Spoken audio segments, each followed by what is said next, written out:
بسم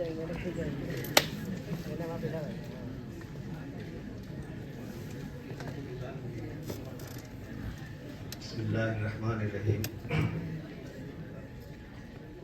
آج کی اس خوبصورت محفل کو مہمان خصوصی کے طور پر رونق بخش رہے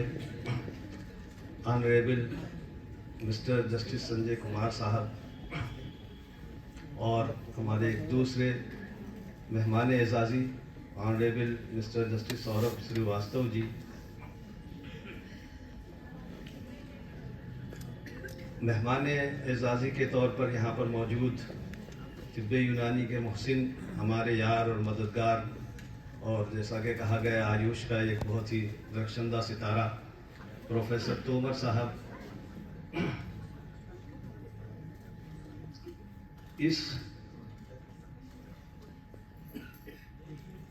ہمارے اس آج کے پروگرام کے سربراہ اور اس کو سجانے اور سنوارنے کے ذمہ دار ہمارے ڈاکٹر وسیم صاحب، اس ادارے کے سربراہ، اسٹیج پر تشریف فرما اس ادارے کے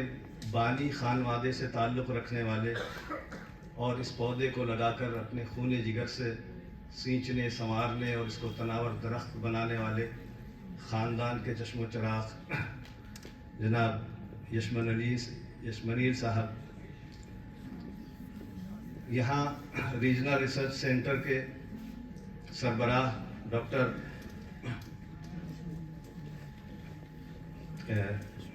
اشوک کمار صاحب، جو ہماری اس بزم کی زینت بنے ہیں، آپ ہمارے معزز اساتذہ کرام، عزیز طلباء اور دیگر حاضرین، آج سب سے پہلے میں آپ کو اس جشن یوم یونانی پر مبارکباد پیش کرتا ہوں۔ جیسا کہ ہم سب اس سے واقف ہیں کہ یہ یونانی ڈے حکیم اجمل خاں کے یوم پیدائش کے تعلق سے اس کو ہم ہر سال مناتے ہیں۔ یونانی ڈے کے تعلق سے جہاں تک مجھے یاد پڑتا ہے، سب سے پہلی آواز اس جشن کو منانے کی یہ روایت بہت زیادہ پرانی نہیں ہے، جیسا کہ ابھی بتایا گیا ہم 8واں یونانی ڈے منا رہے ہیں۔ سب سے پہلے اس یونانی ڈے کا آغاز اور اس کی آواز جو وہ ساؤتھ انڈیا سے آئی تھی۔ ہمارے ملک کے ایک معروف حکیم خلیفۃ اللہ، جس سے زیادہ تر لوگ واقف ہیں، طب یونانی میں ان کی بڑی خدمات ہیں اور طب یونانی کے بڑے بڑے عہدوں پر وہ فائز رہے۔ ان کی خدمات کے اطراف میں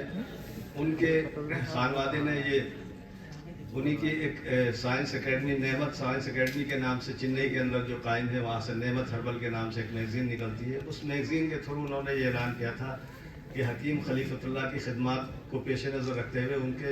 یوم پیدائش کو یونانی ڈے کے طور پر منایا جائے۔ یہ تقریباً 10-15 سال پرانی بات ہے۔ اس کے بعد نارتھ انڈیا کے جب ارباب حل و عقد کے سامنے یہ بات آئی تو انہوں نے شاید اس پر غور کیا اور پھر حکومت تک یہ بات پہنچائی کہ اگر کسی کے یوم پیدائش کو یونانی ڈے بنانا ہے تو پھر حکیم اجمل خاں سے زیادہ مناسب اور موزوں شخصیت کوئی نہیں ہو سکتی۔ گورنمنٹ نے اس کو منظوری دی اور پھر تقریباً 7-8 سال سے ہم اس کو باقاعدہ یونانی ڈے کے طور پر 11 فروری جو حکیم اجمل خاں کی یوم پیدائش ہے اس کو منا رہے ہیں۔ اور اس موقع پر حکیم اجمل خاں کی زندگی اور ان کی خدمات کے مختلف پہلوؤں پر ہم ڈسکس کرتے ہیں، اس کا تذکرہ کرتے ہیں اور اس سے اس یونانی طب سے اپنی وابستگی کو مضبوط کرنے اور اپنی طب کے فروغ کے لیے اپنی کوششوں کو تیز کرنے کا حوصلہ اور عزم ہم اپنے اندر بھرنے کی کوشش کرتے ہیں۔ اس موقع پر مجھ سے کہا گیا ہے کہ حکیم اجمل خاں کی شخصیت سے متعلق کچھ باتیں میں یہاں رکھوں تو ایک طب کا طالب علم ہونے کی حیثیت سے حکیم اجمل خاں پر گفتگو کرنے سے پہلے زبان پر جو ایک فارسی کا ایک شعر آ جاتا ہے کہ 1000 بار بشویم دہن ز مشک و گلاب،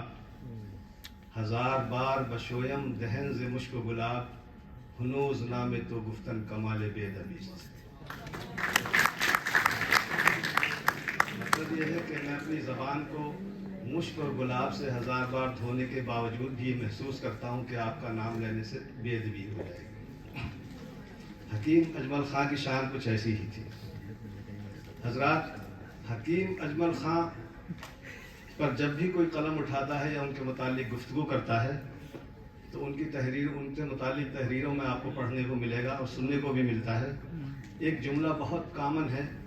جو ان کے بارے میں کہا جاتا ہے، اور وہ ہے یہ کہ حکیم